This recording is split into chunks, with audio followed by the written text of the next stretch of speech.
Greetings and welcome to another episode of Q Points Podcast. I'm DJ Sir Daniel. And my name is J. Ray, sometimes known by my government as Johnny Ray Cornegay III. And Sir Daniel, with today's topic, even though these dances came before we were born, we grew up knowing what these dances were. They were super important to Black culture. Well, before we do any of that, I got a question for you. Yes. J. Ray, are you ready to bend over and shake a tail feather? That's what I want to know. I'm already ready to bend over and shake a tail feather. Listen. So, we are discussing, as we delve into Black History Month, people have great ways of celebrating Black History Month. But we here at Q Points Podcast, dropping the needle on Black music history. If we're talking about music, we can't not talk about dancing, because dancing is an outward expression and reaction to the music that has been gifted to us by all of the ancestors that have come before us. Yep. And we've enjoyed talking about everything from the WAP to the wobble. And so let's talk about these post civil rights era dances that really had our parents, J. Ray, their generation, the boomers, had them in a chokehold. Because, J. Ray, we're talking about dances like the Watusi, the swim, the jerk, the frug, the skate, the chicken, the pony. I mean, so here's one thing that I think we as Gen Xers have the privilege, and that makes us such a great generation that people like to try to forget. We grew up watching reruns of television shows where we saw these dances not in real life and in real time, but we witnessed them, and we saw, and we would have conversations with our parents, and that's when we had those, you don't know nothing about that kind of music. You don't know nothing about that dance. That's how we had those conversations and develop a lot of our dances, especially hip hop dances. Let's take the Kid and Play kick step. It's a direct descendant of the Charleston. It literally is the Charleston. And so I love that about our generation. And that's what makes talking about these dances very necessary and special for us here at Q Points. Yeah, it's interesting. I'm so glad you mentioned that. And I think we're also a generation that benefited from being able to see our folks do variations of dances on TV. Thinking of the Soul Train line, right? Yes. The Soul Train line, and being able to see reruns of Soul Train, right? And you know what was a classic TV show that had a ton of dancing in it is What's Happening. Rerunning them were always doing a dance because, that was part of his whole thing, right? But we truly were. We are a bridge generation where we got the opportunity to see white folks dancing in shows like Gidget, and then we got to watch What's Happening, and then we got to watch Soul Train, right? And Gidget? You know what I'm saying? Yes. And that's how we knew who Sally Field was. Y'all up here like talking about, here's when I know, baby, we was watching Gidget as kids. Right. Y'all know her as Mrs. Doubtfire. We know her from Gidget and the Flying Nun. Right, exactly. So one of the things that we've talked about consistently as we talk about these dances, in particular the line dances, but these dances are different. All of the dances that you mentioned also had accompanying songs. And one of the dances that our parents did that had an accompanying song that was a monster international hit was the twist. You could not escape the twist, and we'll get to this in a minute, but we have a very particular, as Gen Xers, a relationship with the twist as well. But the twist was one of those dances where, one, we knew the song, and two, we knew that it was a dance that our parents did in the late 50s and early 60s. So high level, Sir Daniel. So in getting ready for this show, I was like, okay, let me get back into the twist bag and see what's up with the twist, because I don't know if this is true for you, but I only knew the twist as a Chubby Checker song. Right. So here's the interesting history. I knew this, but I didn't know this at the same time. The Twist is a remake. So The Twist is a remake of a song written by Hank Ballard. Hank Ballard originally released the song The Twist. What's crazy, and y'all can YouTube this, the Chubby Checker version and the Hank Ballard version sound exactly the same, and there's a reason for that. So anyway, Hank Ballard does the song. The song becomes a hit, but it is traveling, as songs did, not just in black spaces, also in white spaces. It's crossing over, right? Mm-hmm. So this is where it gets interesting. There's two, I don't know what's true in this history. It's probably a little bit of both. And American Bandstand is a huge show out of Philadelphia. Shout out to Dick Clark. We all still watch Rockin' New Year's Eve to this day. Dick Clark is legendary. Dick Clark and American Bandstand is interested in booking Hank Ballard for American Bandstand. It is one of two things happen. Either Hank Ballard is too risque for American Bandstand and his audience, right, which is a very white teenage audience, or Hank Ballard is unavailable for the performance, right? So there's one of two things happen. Now, but what's interesting is Dick Clark is at the center of getting a newly christened gentleman named Chubby Checker, who sounds like Hank Ballard, to do his own version of the song, who then can appear on American Bandstand. Because he's safe. He was a safe choice to do the twist. And it's the Chubby Checker version that takes this bubbling hit song by Hank Ballard, and it's the Chubby Checker version that goes straight to the top. Isn't that something? You know, and it makes a lot of sense. Knowing what we know about that era and what we know about race records and the whitening of a lot of these songs that came out of the black community. And so in order for, the powers that be at that time still were afraid of that black magic taking over their precious white teenagers and turning, they were scared their kids were going to get turned out by the black magic and of course the black sex. Don't say because sex is definitely part of it, because Chubby Checker, not for nothing, was a safe looking Negro at the time, well coiffed, lighter skinned than Hank Ballard, right? And he was a bigger guy, so there wasn't, probably he didn't look threatening, and he looked non-sexual because he was cherubic. And cherubic, so good word, Sir Daniel. Yes, that's. Look, when you grew up cherubic, you kind of know all the words used to describe when somebody wants to say you fat or you husky, right? So and that adds to you not being threatening. Yes. And so Chubby was perfect for that role, and I could see why that song took off and it was a safe choice for all you groovy kids out there watching American Bandstand at the time. And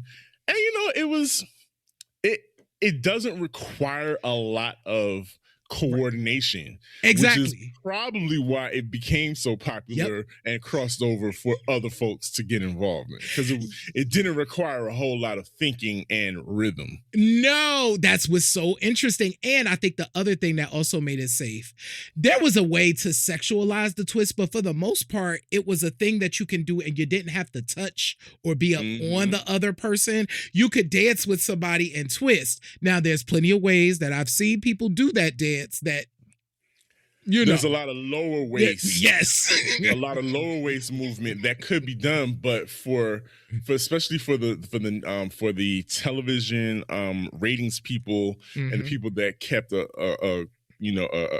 kept monitoring the censors kept monitoring what was on television. All of that movement had to be strictly up here. Yes. That's why they went and filmed even Elvis. They wouldn't even film Elvis because Elvis was doing a little too much gyrating down, so it was a little too much sexual, energy going out on their precious, precious teenagers and their eyes and their ears. So Lord Jesus. Makes sense. But to that point, right? So Chubby Checker has this song, which is about this song that is a dance. This song is about a dance. So there's a dance and a song that coincide. He becomes a star. He does Let's Twist Again, which becomes a big hit in Europe, specifically the UK. And one of the things that I truly consider to be one of the most unique things about our generation, Sir Daniel, is we got a chance on TV during that 1980s to see Chubby Checker on a regular basis. This man had a hit in years, but he was a regular fixture. We know what he looked like as an older version of himself. Mm-hmm. And we're saying older, but realistically, Chubby Checker was in his 40s. Probably a teen. Yeah. In his 20s. When by the time we saw him, he was probably Yeah. So he wasn't that old. But we got a chance to see him, and hip hop comes a calling, and all of a sudden, Chubby Checker is in our lives in a very real musical way. Yes, he comes along, and Chubby Checker is introduced to a whole new generation via the Fat Boys. Yep. And the Fat Boys have become this hip hop sensation for all the reasons that they became a hip hop sensation. We don't have to go over that. But part of what they realized and what they were understanding early is the power of nostalgia and the power of crossover. Yes. And so, shout out to their management, whoever came up with the idea of marrying this foundation record with their new techniques of beatboxing and rapping. Mm-hmm. It made for it really took the Fat Boys over the top. Mm-hmm. Breathed new life into Chubby Checker's career, clearly, because the 80s were really big. The 50s was really big in the 80s. Do you remember that? There was a lot of absolutely 50s references in the 80s for whatever reason. But yeah, so shout out to the Fat Boys and Chubby Checker, and him being an unlikely musical hero when it comes to this post Jim Crow civil rights era movement, because J-Ray, all of these dances, like the what was another one, the Boogaloo and the Monkey, which is crazy, but the Monkey, all of these dances were rooted in Black expression, yes, and Black freedom, because all of these dances, of course, were a way of us escaping, and enjoying escapism and enjoying each other's company when we had those moments to be free and to be ourselves and to, just forget about what was happening in the outside world at the time. And so the movements were very free, and a lot of arms flailing and, picking up partners and throwing them in the air and catching them. There's a lot of, you had to really be agile and have a lot of strength and endurance to participate in these dances. And the music, of course, did nothing but add to it. So I think that's why it's so important for Q Points to highlight these moments of why it was so in particular and so special for us to have these dances. And then, one of the movies, Jerry, now that I think about it, a movie that really spoke to how important this movement was, our movement as a people, and I'm talking about physical movement, is truly highlighted in the Hairspray movie. Oh, you went to Hairspray. I thought you was gonna go somewhere else, but okay, yes, okay. Because Hairspray is when it boils down to it, is a movie about race. Yeah, it is. Race records, race relations in Baltimore at the time, and I can't remember the director's name. John Waters. John Waters, Legend. in his own way, being an outsider himself, but growing up in the midst of that moment, saw what was happening and, decided to tell this story about how all of they've always wanted our flavor, yes, but did not want us included, and did not want us included in the televised version of the Black experience. Yo, it is so interesting that you mention that you mentioned film, because I wasn't gonna go here, but since you went there, I'm gonna go here. One of the films that I think really embodies all of these things that we're talking about, Dirty Dancing. Dirty Dancing went off as a film. Now, I don't remember any problematic things in Dirty Dancing. There was even Black folks dancing with them in Dirty Dancing, which was a problem for the people in the film. Right. See, Dirty Dancing, they made it more about class. It was definitely about class than race. Yeah. But you get to see all of these dances kind of happening in this moment. I think it was set in the 1960s and all of that. But that's a movie that comes up where these songs that we're talking about, some of them constantly appear. But definitely folks should check out Hairspray. I agree. And I would also encourage folks to check out Dirty Dancing as an 80s experience. You will have an experience with it. and telling these stories that, things really did happen. I think they made it about class because it really could have, it probably could have been, Patrick Swayze probably could have been Black, but they weren't going to go. They weren't going to do that with that movie. They weren't going to have the people's Jennifer Grey dancing with some Black man, right, with his pelvis all the way up in her crotch. That wasn't about to happen. No. And because we really would have had the time of our lives watching people's faces melt in that situation. But the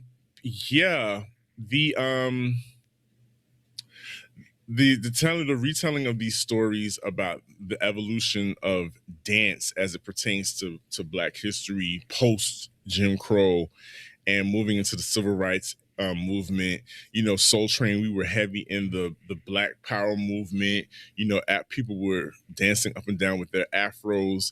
And then we moved into another golden era. Yes. Of music, but music accompanied with glamour, with, we were feeling our oats. We got a little... we had a voting rights act. We could vote, honey. Some of us we're getting salary jobs now, yes. And people were becoming more educated, had a little more earning power. And then there was the invention of the discotheque. Absolutely. And nightlife, as it were.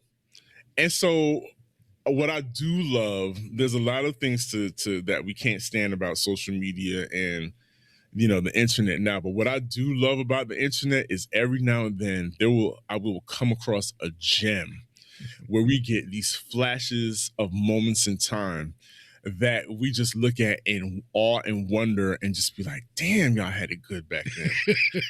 There's a clip that came up maybe about a year ago of this televised dance show. I believe, did it take place in Detroit? It took place in Detroit, right? I think it's Detroit. It might be LA though, because there's a lot of LA references, but either Detroit or LA. Yes, one of those. Okay. So clearly either a very Black city, yes, where line dancing is a thing. And so in the tradition of American Bandstand and Soul Train, a lot of these different like local television stations would go to these clubs and record the patrons dancing, and local DJs would get, local stardom based on having there's a partnership where the nightclubs get people to come in because they've seen it on television and people are having fun and learning the latest dances. Well, anyway, there's this gentleman, I cannot think of his name right now, but he's leading a large group of Black people, and when I tell you we look fly as hell, baby, dressed to the nines. We went to the club in suits. The hair is done. The gold chains, the afros are well picked out. The ladies' hairs are feathered to perfection. And he's leading this group of Black people in what we know as the bus stop. Yes. And Jerry, what came to me was like, oh, this is like an early demonstration of who the MC was before hip hop really became a thing. Because this man was, oh, y'all hot. One more time. Clap your hands. Now disco time. And the People's Choice and all of that. Yeah. Do it any way you want to do it. Do it any way you want to do it. And so that's part of the reason, that's one of the things that sparked this voyage that we're going on as far as dance, and with respect to the Black community in Black History Month. But the bus stop, J. Ray, was one of those dances. It brought us together. And there was no song related to the bus. Well, at first, there wasn't. At first, you're right. Come along. Yeah, a song came later. So that's an interesting thing about the bus stop. So from history, I don't know how true this is, because, this history be murky, y'all, when we looking up some of this stuff, because a lot of this travels verbally, right? Mm-hmm. The bus stop is closely affiliated with coming out of Los Angeles and kind of migrating east. Well, by the time it gets east, the Fatback Band creates a song that pairs with the dance that already exists, and the song is called The Bus Stop, which has been sampled a lot. Most recent sample that I fell in love with, Shaka Khan sample on the last Shaka Khan project, Hello Happiness. There is a sample from The Bus Stop as a song on there. It's crazy funky and great song. But that song pairs well with the dance, The Bus Stop, which, to your point, Sir Daniel, like we were doing in our spaces. And once again, this dance providing a way for Black folks to just commune together and be together, and finding ways to do that by creating dances that we could do as a group. You know what I mean? It's all about the spiritual aspect. So when I was watching that video, when you sent that video to me of that brother leading that group, I was like, yes, this is what we do. So apparently it's called the Charlie Green Bus Stop line dance. And so there's apparently there's an artist that is sampling that video, and is you know how people like to make remixes. So I'm going to look into that and see. It's called The Bus Stop, Please. But yeah, it's called the Charlie Green Bus Stop. Man, oh man, I love that so much. Like, so what I would encourage folks to do is play around in that history a little bit and watch movies, try some of these dances. Because I'll tell you one thing, the twist gonna open you up, because you really are gonna be moving that lower half and that upper half and doing a thing. And but just try it and get connected to the history, and also ask folks who may know. Now, okay, for you Gen Z or Gen Alpha, your parents ain't gonna be old enough to know what the bus stop is. They're gonna be mad at you if you ask them. But your great-grandparents might know what the bus stop is. Exactly. Right? So ask them. Don't ask your grandparents, because they our age. They ain't gonna know either. But your great-grandparents will know. Wait a minute, we old enough to be grandparents? We are old, Sir Daniel. We are old enough to be grandparents. I guess if you want to claim that, sure, we're old enough to be grandparents. But as always, this has been fun. Yes. You know, and important. I think that's the main thing. It's fun, but it's also important that we share this information and share why it's important, why these dances came about, what inspired them. There was a whole movement of civil rights and liberation going on in this country, and Black America, in true Black American form, celebrated through movement. Yes. We got all these great records, and then we got dances to go along with them. And we thank you for taking time to learn about this, and we hope that this opens you up to learning more and documenting more. Document the dances that you all are doing now, so that further on down the line, your children's children can say, oh, this is what they were doing, and this is why and what it came out of. Absolutely. Thank y'all so much. If you like, if you love, if you appreciate what you just heard and what we are doing here at Q Points, visit our website at qpoints.com and become a member. It is through our membership we are able to keep doing this amazing stuff that we do here on the show. And we do that through membership. So you have the opportunity to listen to all of our live episodes. For those of you that don't know, we go live every Thursday, or at least most Thursdays, at 8 p.m. And all of the replays are available for you to check out. You have the opportunity to join us for special events that we do virtually and all types of other fun stuff. So become a member by visiting our website, qpoints.com, clicking become a member. Awesome. A free way to support the show. Share the show.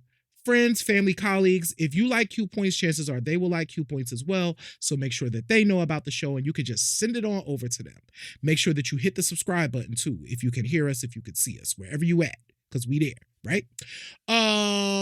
Check out all of our old episodes. We have so many of them that you can listen to about this type of cultural content, as well as all types of other stuff. So definitely do that. Visit our store at store.qpoints.com, as well as check us out on Substack, where we have a lot of really dope content related to our show.